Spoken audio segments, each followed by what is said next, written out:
We're gonna call this a guy thing,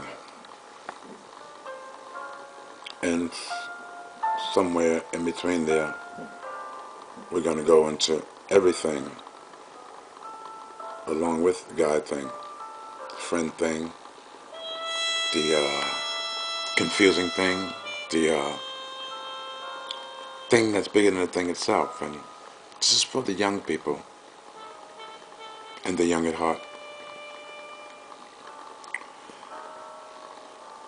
When we see someone acting out, creating a disturbance or some sort of destructive behavior that may just be self-destructive, but upon seeing it, we tend to cast judgment. Wow, look at that. How could she do that? She must be crazy. Why does she drink so much? Why does she smoke that stuff? It's killing her. It doesn't do anything for her. It's messing up her life. She should be smarter than that. I wouldn't do that. I know better. Okay. And talking head to you. Wrong answer. We don't know what we might do at any given point. What we may be able to say is that we know it's not right to do. Sometimes we have to, rather than put someone in their place, put ourselves in their place and try to wonder what it is that's leading this person to do that which they are doing. What happens is you see her doing it and it looks bad, but when you are amongst your friends and your peers, it seems easy or less difficult to do because you may feel the peer pressure of friendship. You might see your buddy taking a toke or having a sip of that stuff in that glass, which is always half full and or half empty and never full. So this in itself could make it easier for you to say, hey, well, Barbara's doing it, and Barbara's my friend, or Joey's doing it, or Jimmy's doing it, or Jerry's doing it, or Craig's doing it, and Craig's my friend, or Joey's my friend, and so have you. And that may weaken your defense and take you off guard and unguard all of a sudden. You have just entered the playing field of indulgence. You know it's not right, yet you tend to say the same thing you said, only you vice versa. I would never do that. Here's where you say, well, I can do it, but I won't let it do that to me. As if you're any different from another human being. Or as if you've got powers beyond that of mortal man or woman. Yeah, right. Good thought, good thought. But only good to open up the floodgates. Yeah. It's a gateway. It's a gateway. Any toxic chemical you indulge in is a gateway to the really hard life that it leads you to.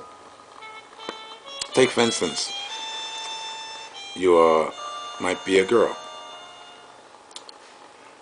What you start to wonder about is boys and the way they live and the way they act and the way they behave.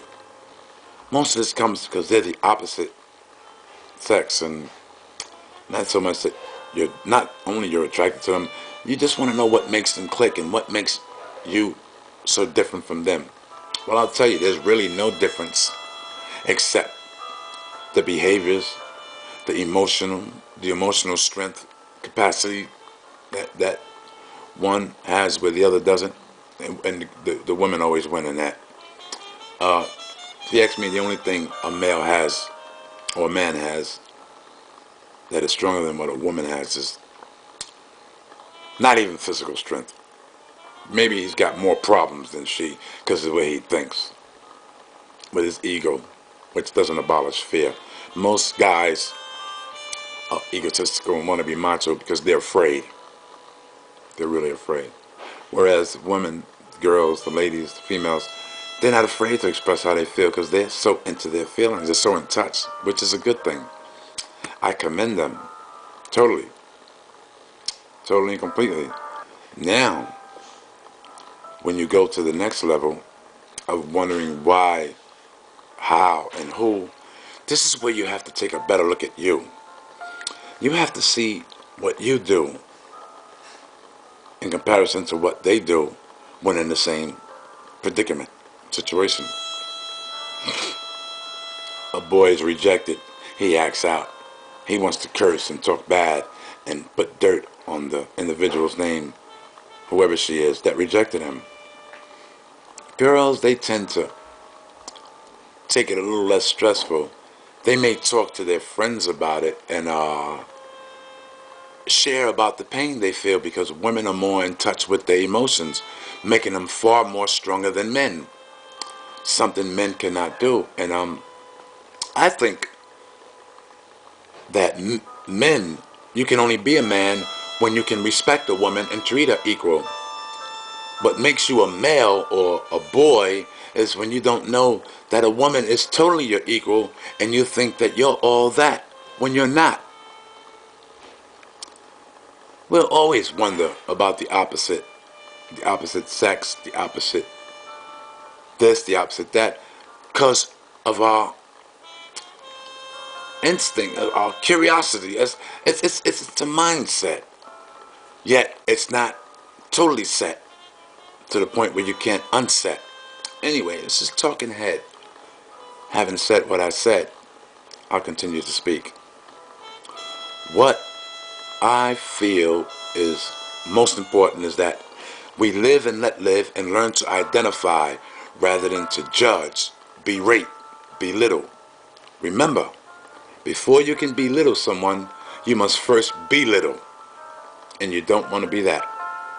I don't think so. This has been another episode of Talking Head.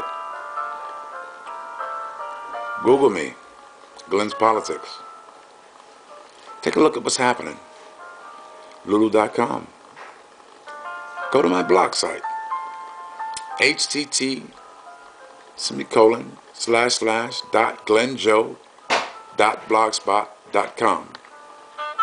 Have a good day.